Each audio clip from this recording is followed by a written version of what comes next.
Act 1, Scene 3. This is the little girl respecting whom I applied to you.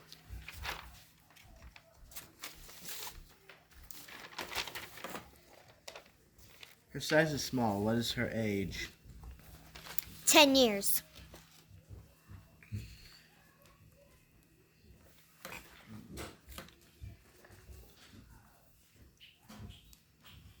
So much?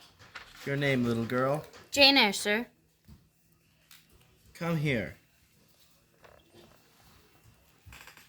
No sight is so sad as that of a naughty child, especially a naughty little girl. You know where the wicked go after death. They go to hell. And what is that? Can you tell me that? A pit full of fire.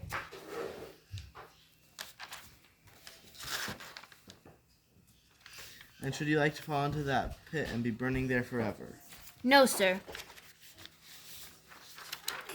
And what must you do to avoid it? I shall keep in good health and not die. Mr. Brocklehurst, I believe I intimated in the letter which I wrote you 3 weeks ago, that this little girl is not quite the character and disposition I could wish. Should you admit to her Lowood School, I should be glad if the superintendent, the teachers were requested to keep a strict eye on her, and above all to guard against her worst failure, a tendency to deceit.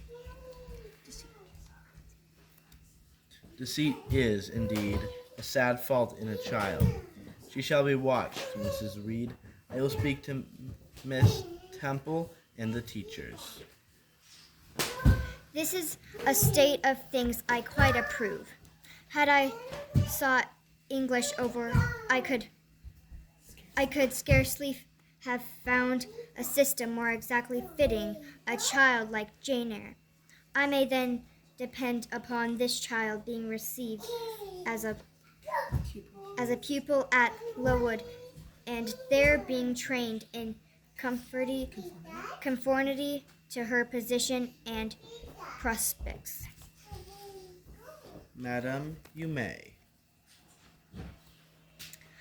I will send her then as soon as possible, Mr. Brocklehurst, for I assure you I feel anxious to be relieved of a responsibility that was becoming too irksome. No doubt, madam. And now I wish you good morning. I shall send Miss Temple notice that she's to expect a new girl. Goodbye. Goodbye, Mr. Brocklehurst. Remember me to Mrs.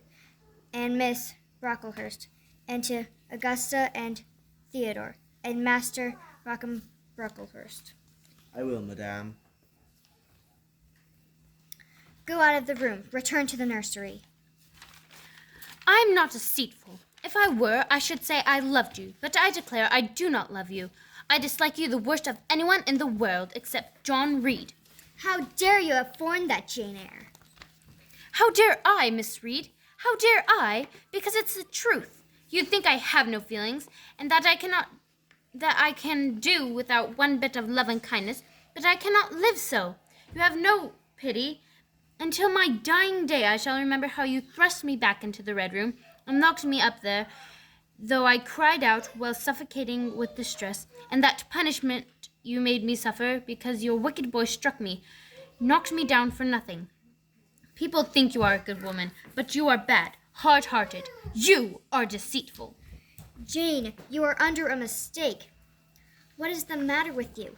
Why do you tremble so violently? What would you like to drink some water? No, Miss Reed.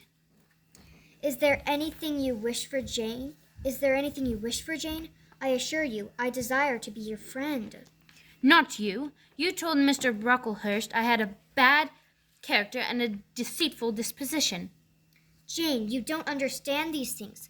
Children must be corrected in their faults. Deceit is not my fault. But you are passionate, Jane. that you must allow. And now return to the nursery. There is a dear, and lie down a little. I am not your dear. I cannot lie down. Send me to school, Miss Reed, for I hate to live here. I will indeed send her to school soon. Miss Jane, where are you? Come to lunch. You naughty little thing. Why don't you come when you are called? Come, Bessie, do not scold. You are a strange child, Miss Jane, a little roving, solitary thing. And you are going to school, I suppose. And won't you be sorry to leave poor Bessie? What does Bessie care for me? She is always scolding. Because you're such a queer, frightened, shy little thing. You should be bolder.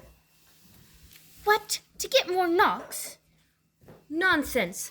But you are rather put upon, that's certain. My mother said, when she came to see me last week, that she would not like a little one of her own to be in your place.